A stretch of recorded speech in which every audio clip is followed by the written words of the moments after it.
אומרים, צלוליט או צלוליטיס? מה זה בכלל? ומה ההבדל בין זה לבין עודף שומן?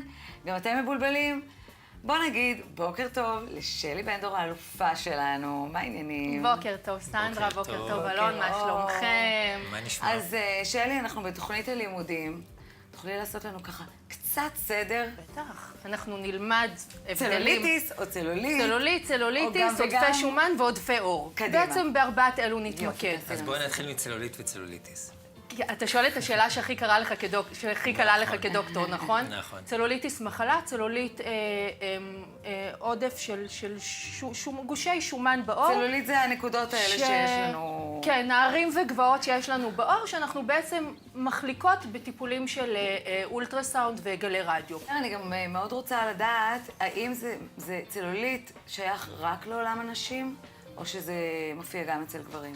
גם אצל נשים וגם אצל גברים, אבל לנו הנשים הוא מפריע יותר, הצלוליט. והוא גם מתרכז יותר באזור הישבן והרגליים, לא? הירכיים. כן, ישבן, ירכיים, למרות שכן יש לנו מקרים גם של בטן ושל זרועות.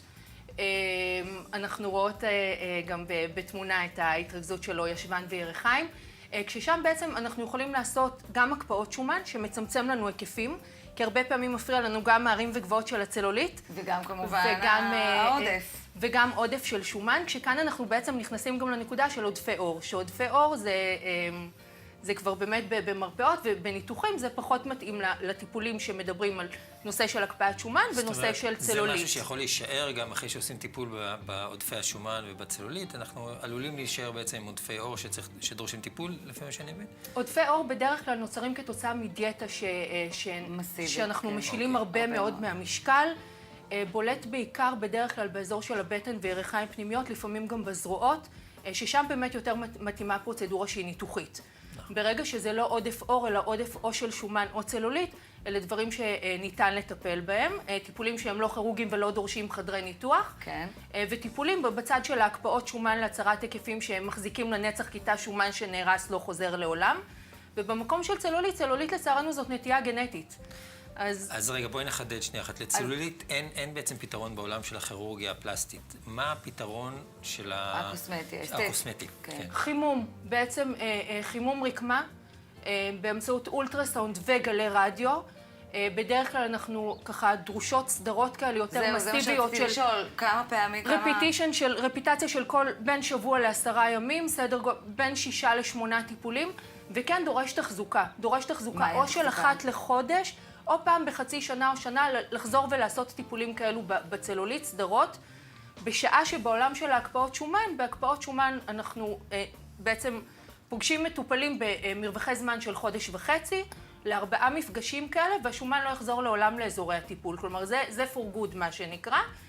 כמובן שאם מישהו משמין וכולי, אז הוא יגדל כולו, אבל ברגע שהוא יוריד בחזרה במשקל, הוא יחזור לאותו עיצוב גוף. לאזורים, כן, למבנה הגוף שלו. לישבן קצת יותר מעוצב, בעצם הקפאת שומן זה לסדר את מבנה הגוף. בדיוק. והטיפולים האחרים הם באמת את טקסטורה. המרקם, את הטקסטורה. נכון, בדיוק, נכון, אחד לאחד. ולכל דבר יש בעצם מענה. שזה כיף גדול שיש לנו היום, ממש. כן. חלום, ברכה. נכון. בעצם אחרי שאנחנו משלימים את הטיפולים עם המכשור... בין אם זה צלוליט ובין אם זה הקפאת נכון. איך אנחנו משמרים את זה? מה התחזוקה שצריך לעשות אחר כך? בחיים כמו בחיים, אנחנו עושים ספורט. אני תמיד אומרת ספורט לא מחייב לצאת למרתון ברלין, אבל עושים ספורט. ומבחינת דיאטה גם, לא צריך משהו מאוד סיזיפי, אבל להקפיד קצת פחות פחמימות וסוכרים. את אמרת לנו במאמר מוסגר שאת יושבת על המטופלות שלך ככה חזק כדי שישמעו. מה שאני מגלה לכם בחדרי חדרים אתה מגלה כאן, שאני, באמת הנושא של קצת להציק למטופלים ומטופלות שעוברים טיפולים של הקפאות שומן וצלוליט, בעצם נועד לעזור להם, לשמור על התוצאות שלהם לפרק זמן כמה שיותר ארוך, וגם למקסם מאוד את התוצאה. כלומר, אפשר לקבל תוצאה שהיא פי 2 מבחינת מה שאנחנו מגיעים לצורך העניין לצמצום היקף או להחלקת צלוליט, אם אנחנו קצת שומרים על נושא של, כן, קצת מקפידים. בוודאי אחד משלים את השני. איזה יופי. אז שלי בן דור, תודה רבה. שמחנו ללמוד ממך היום, וניפגש בקרוב. ואיזה כיף שלכל דבר יש פתרון. היה מאוד כיף ללמוד איתכם היום. איתך תמיד זה כיף. תודה רבה. תודה שלי.